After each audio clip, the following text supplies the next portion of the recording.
Hi, I'm Dave Vickers and welcome to the Photo Show. Before we start, I do just want to apologise for the clickbait nature of this title on this video. But as I get into the subject of it, you will see that it is actually relevant to what I'm talking about. A couple of weeks ago in London, we had the World Heavyweight Boxing Championship between Anthony Joshua and Vladimir Klitschko. And before the fight even started, a photograph appeared on Twitter that sent the UK into an absolute frenzy. Now the photograph shows international superstar Jay-Z sitting next to British children's entertainer Barry Chuckle. Now those of you who aren't familiar with Barry Chuckle, he was part of the Chuckle Brothers, which were children's entertainers in the UK back in the 90s. Hello! And the idea of Barry Chuckle sitting next to Jay-Z was so absurd that the photo was just retweeted around and was trending on Twitter for the entire evening. So much so that the photo was actually picked up and used in national newspapers the next day, with images of Jay-Z and Barry Chuckle sitting next to each other. Move forward a day after that, and it turns out that the photo was actually faked. The original photo shows Jay-Z sitting next to American middleweight boxer Andre Ward. But someone had managed to lift that photo from the internet, Photoshop Barry Chuckle's head onto it, and put it back out into Twitter before the fight had even started. And it just caused a sensation. Like I said, it was published in national newspapers over here as well.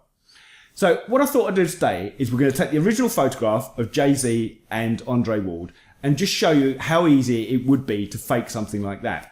I just want to say, whoever did the Photoshop work on the original, hats off to you. It was brilliant. I fell for it. I thought it was the greatest photo I'd seen in a long time.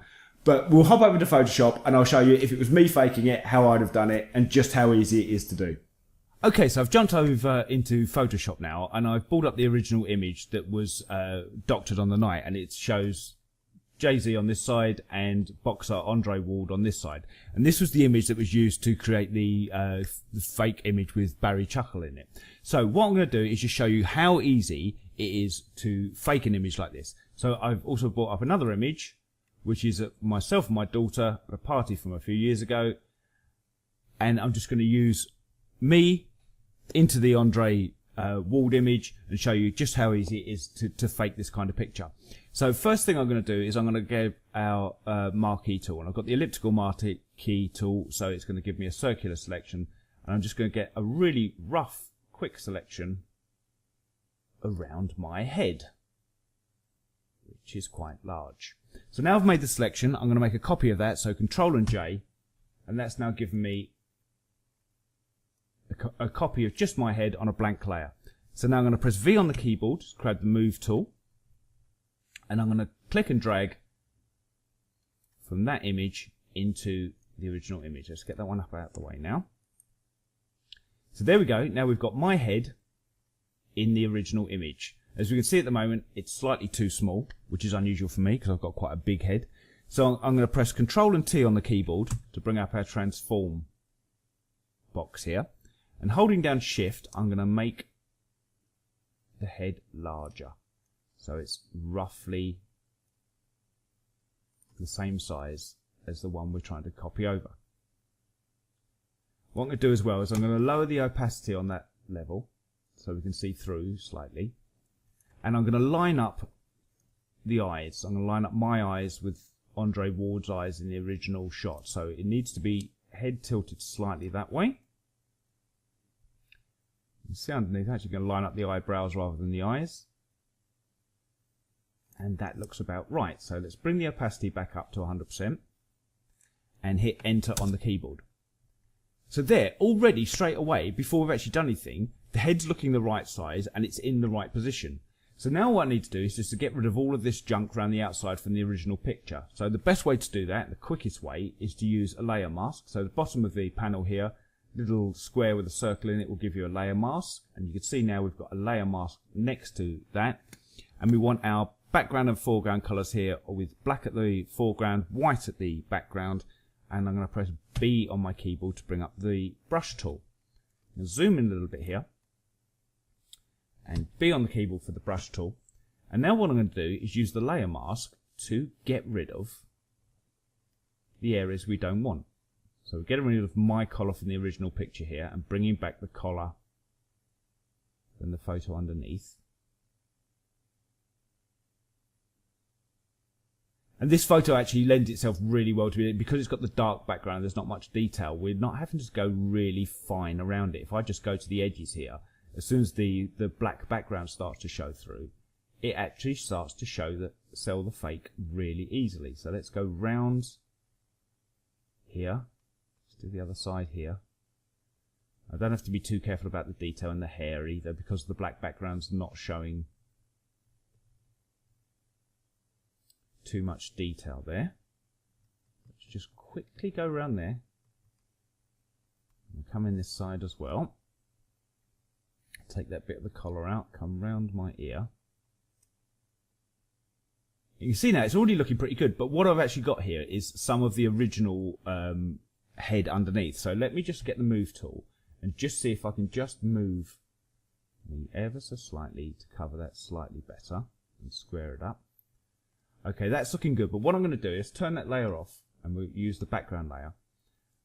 I'm going to add a new blank layer in above that, so a little folded paper icon there. I'm going to press S on the keyboard and bring up my clone stamp tool.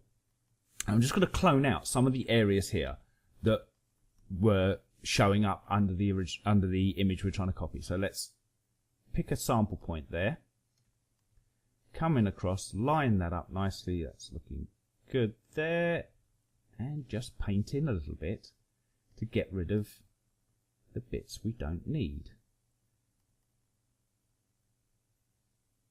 Okay, so that should hopefully give us what we want. We'll do a little bit up there as well and get rid of that bit there. Let's put me back in.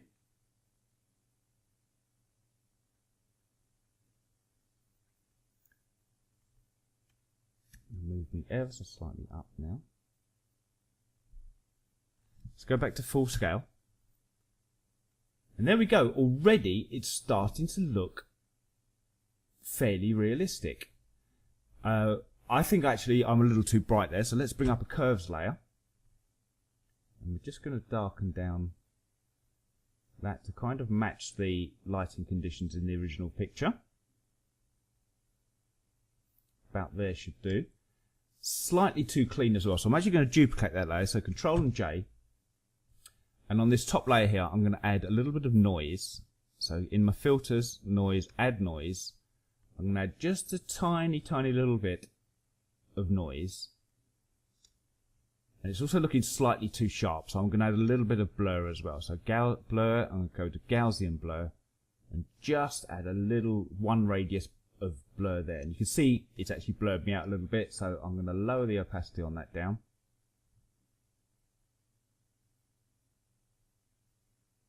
About 55% there should do that. And I'm going to say that's done. In under 5 minutes there, we've managed to go from the original image here with Andre Ward to replacing it with a photo that, if you hadn't seen the original and that was what you saw first off, looks fairly realistic. So that's how easy it is to fake the picture. That's how the whoever did the original one with Barry Chuckle on the night of the fight, that's how easy it was to do. That's how they managed to do it so quickly. I hope you'll excuse the fact that we had a clickbait title on this, but I think once we've done this and explained what it was all about, hopefully you'll forgive me for that. So for now, I'm Dave Vickers. This is a photo show. Thanks for watching. See you next time.